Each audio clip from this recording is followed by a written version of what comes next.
Je serai maman avec un point d'exclamation. C'est le titre du livre que Florence Camban, qui vit à Marseille, vient de publier aux éditions Mediaspol. C'est à 29 ans qu'elle a découvert cette difficulté à avoir un enfant et c'est alors qu'a commencé un parcours au long duquel ont résonné les mots endométriose, PMA, adoption, avec leur lot de larmes, d'incertitude et de joie aussi.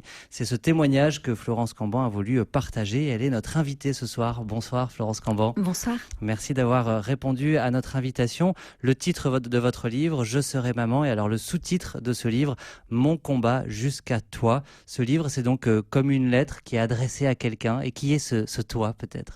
Alors le toi, c'est mon futur enfant. Pendant cette épreuve de l'infertilité qui est très difficile à vivre, j'ai eu besoin en fait d'écrire pour me libérer un petit peu de mes espoirs, de mes déceptions, de mes échecs. Et en commençant à écrire, j'ai commencé à écrire à mon futur enfant.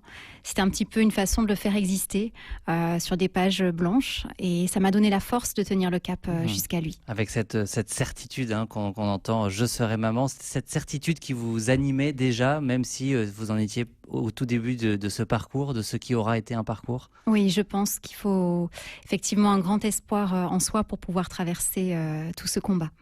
Alors c'est un combat intime qui touche en tout cas vraiment à l'intimité de vous comme femme, de votre couple aussi, ce sujet de l'infertilité qui touche de plus en plus de couples aujourd'hui.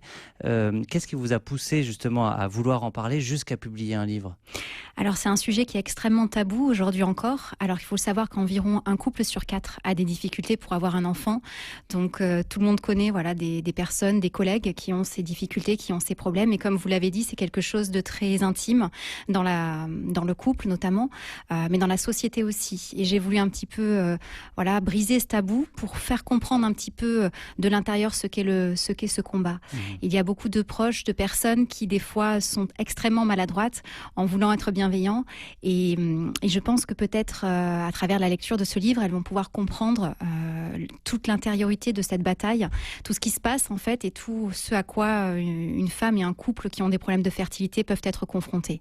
Alors cette lettre qu'on évoque, elle fait 245 pages, donc c'est une longue lettre qui raconte ce parcours avec beaucoup de rebondissements, des épreuves, un parcours compliqué pour devenir maman. Ce sont 7 années dont vous parlez, je vous cite, comme d'un combat quotidien d'une extrême violence. C'est des mots qui sont forts. Oui. Mais c'est malheureusement la réalité. Il n'y a pas que des peines, il y a aussi des joies, il y a aussi de l'humour. En fait, c'est une longue lettre que j'ai écrite à mon futur enfant pendant à peu près 5 années et qui relate nos 7 années de combat pour arriver jusqu'à lui. Et je les ai vraiment écrits à chaud au fur et à mesure de ce combat, à chaque déception, à chaque espoir, à chaque nouvelle réflexion. C'est pas facile de cheminer, par exemple, vers la PMA, la procréation médicalement assistée. Ça soulève beaucoup de questions, des questions d'ordre même éthique, parfois aussi religieuse. Et puis aussi pouvoir cheminer jusqu'à l'adoption, c'est vraiment une vraie réflexion, un vrai chemin intérieur.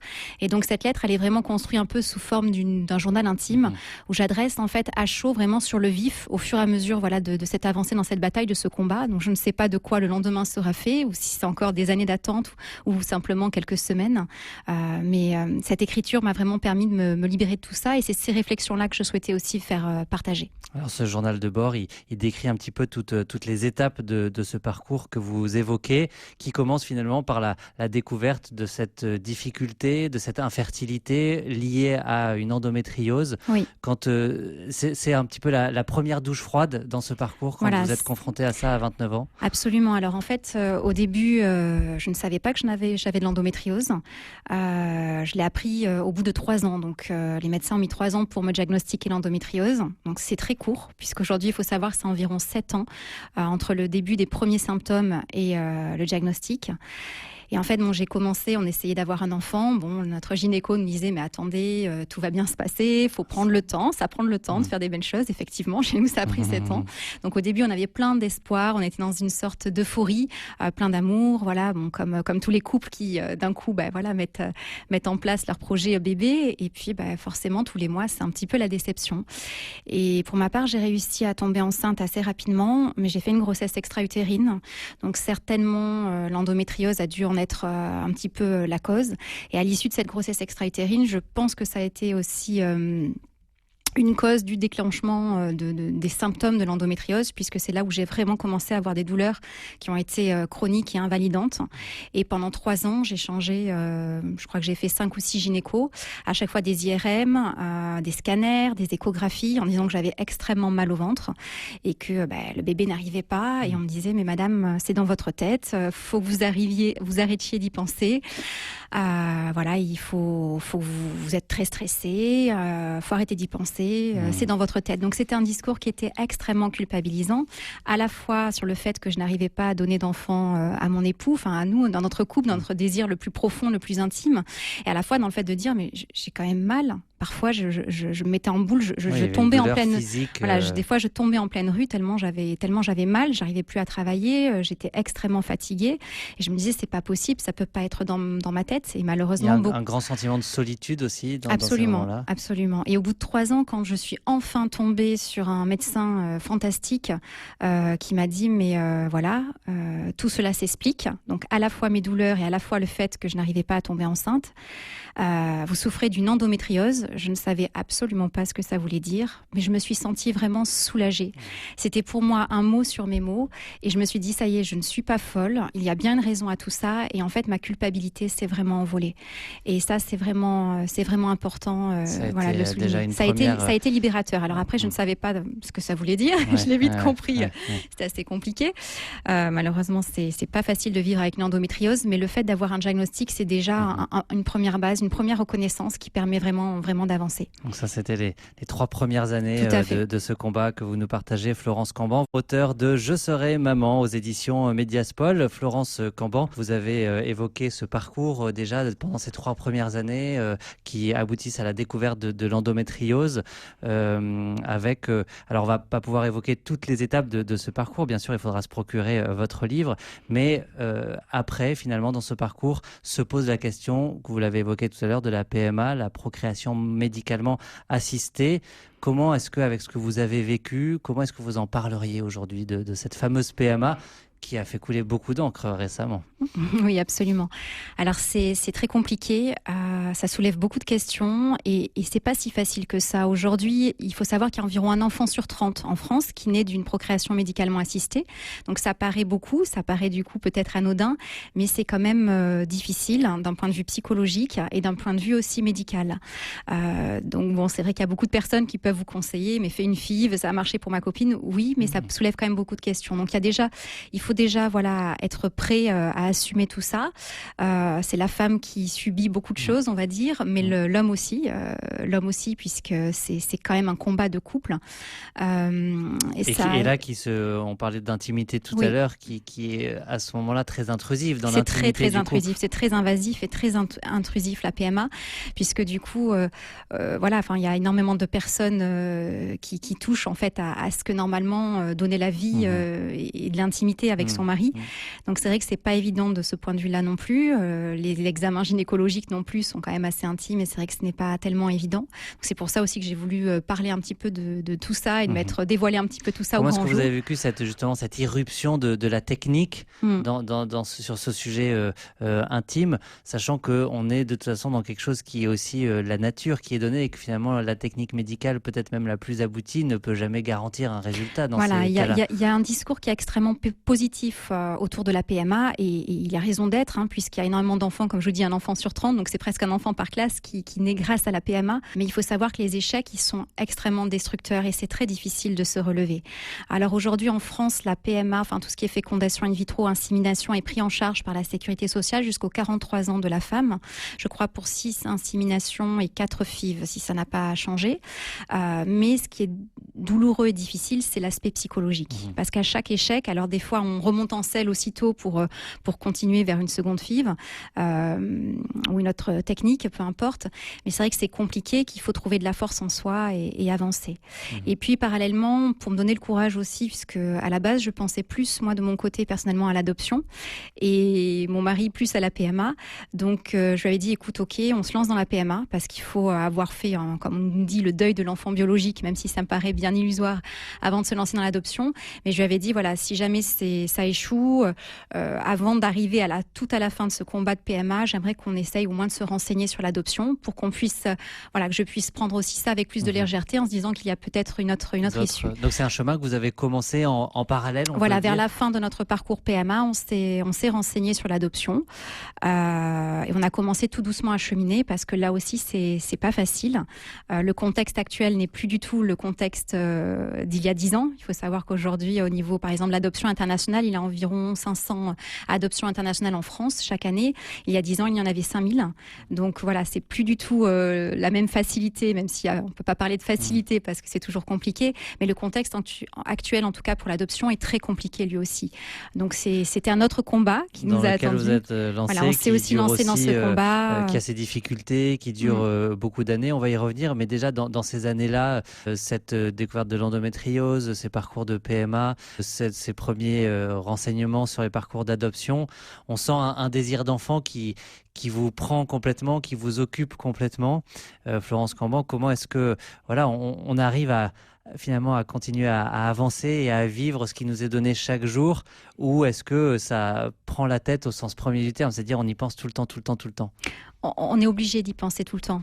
Tout nous rappelle ce désir d'enfant et ce manque. Il y a un vide énorme en soi, donc qui fait mal. C'est un vide extrêmement douloureux.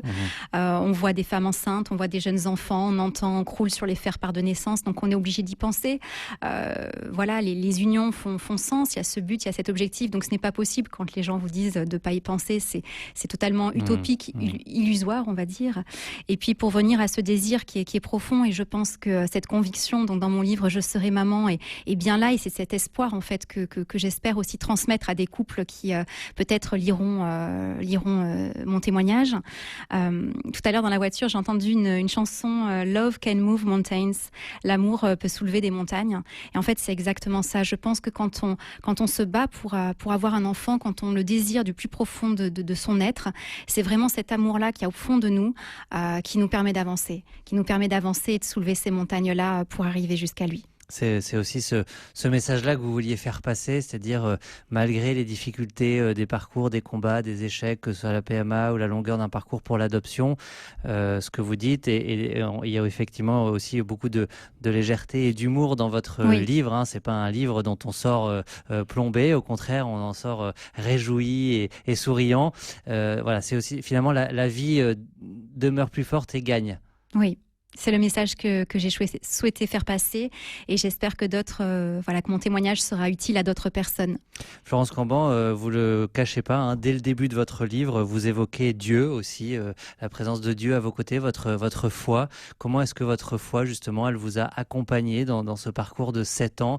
Est-ce qu'elle a été un soutien? Est-ce que peut-être elle a aussi été, comme les psalmistes dans la Bible, un des moments d'expression de colère parce qu'on ne comprend pas ce qui nous arrive? Comment est-ce que vous avez vécu cette expérience et cette année avec votre foi? Alors déjà, pendant ces 7 années, il y a une foi qui ne m'a jamais quittée, on va dire, c'est la foi en mon enfant. Ça a été vraiment une conviction, un amour profond qui était en moi, et c'est vraiment cette foi qui m'a permis d'avancer. Mais effectivement, ma foi en Dieu ne m'a pas éloignée. Enfin, je n'ai pas vraiment eu de coup de colère vis-à-vis de ma foi. Ça m'a donné une certaine force, je pense, à traverser tout ça. Après, je parle aussi dans ce témoignage, j'aurais souhaité peut-être avoir un petit peu plus de soutien de la part de ma religion, puisqu'aujourd'hui, quelle que soit la religion, tout ce qui est au niveau scientifique de PMA n'est pas forcément vu d'un bon œil au niveau de la religion. Et c'est vrai que je me suis sentie un petit peu seule, un petit peu comme si je marchais à contre-pied quand les médecins me disaient, avec votre endométriose, si vous voulez avoir un enfant, il faut vraiment faire la PMA. Et d'un autre côté, ma religion qui ne le tolère pas forcément. Donc ça a été extrêmement compliqué de pouvoir faire face à des réalités aujourd'hui, notre quotidien, auquel la religion... Vous sentiez pris finalement entre deux voies, voilà. et vous dites, j'avais l'impression encore, donc je me suis sentie encore culpabilisée à ce niveau-là. C'est Florence Camban, alors on peut le dire aujourd'hui, vous êtes maman, alors on ne va pas dévoiler par quel biais cette vie est arrivée dans votre couple. Donc là, Florence Camban qui publie ce livre aujourd'hui, Je serai maman, aujourd'hui ça pourrait être conjugué au présent. Je suis maman. Je suis maman, qu'est-ce qui vous porte aujourd'hui avec votre mari, votre enfant, et puis l'envie de partager en fait cette vie qui a gagné? Voilà, j'ai envie vraiment de donner de l'espoir à d'autres, de faire savoir ce que c'est aussi au grand public, d'apporter un petit peu de lumière. Et aujourd'hui, c'est vraiment avec cette force nouvelle en tant que maman et en ayant la chance de connaître cette joie. Je voulais aussi dire que voilà, je n'abandonne pas le combat, puisqu'en fait, l'infertilité, c'est une bataille. On la garde en soi. Et aujourd'hui, j'ai plein, je parle beaucoup des amitiés que j'ai pu nouer. J'ai encore des amis qui sont encore dans la bataille et je suis encore à leur côté, dans leurs échecs et dans leurs victoires. Vous-même, vous avez senti cette solitude parfois. Oui. Vous dites c'est important de trouver des personnes avec C'est très compliqué. sur lesquelles on peut s'appuyer. Il faut vraiment pas rester seul. On met tant de femmes dans ce monde, tant de couples dans ce désarroi. On se sent si seul, puisqu'en fait, c'est même dans son corps, même dans le couple. Ça reste aussi au niveau de soi. J'explique tout l'amour de mon mari, tout ce parcours vécu en termes de couple. Mais il y a des moments où je me suis sentie extrêmement seule parce que c'est mon corps qui ne porte pas la vie. C'est ce ventre qui est vide. Et donc, il y a une solitude aussi de la personne. C'est pour ça que de pouvoir partager, de pouvoir aussi lire des témoignages, de pouvoir discuter avec d'autres personnes, ça fait un bien considérable. Eh bien, merci beaucoup Florence Camban d'avoir partagé ce témoignage sur Dialogue RCF. Et puis dans ce livre, je redonne le titre « Je serai maman » aux éditions Médiaspol, un livre qui est publié, qu'on peut trouver dans toutes les bonnes librairies. Et puis si jamais on ne le trouve pas dans sa librairie, eh bien on peut le commander auprès de son libraire. Et pour qu'il n'y ait pas d'erreur, je redonne votre nom aussi, Florence Camban, et ça s'écrit Kanban. Merci beaucoup Florence Camban, à bientôt. Au revoir.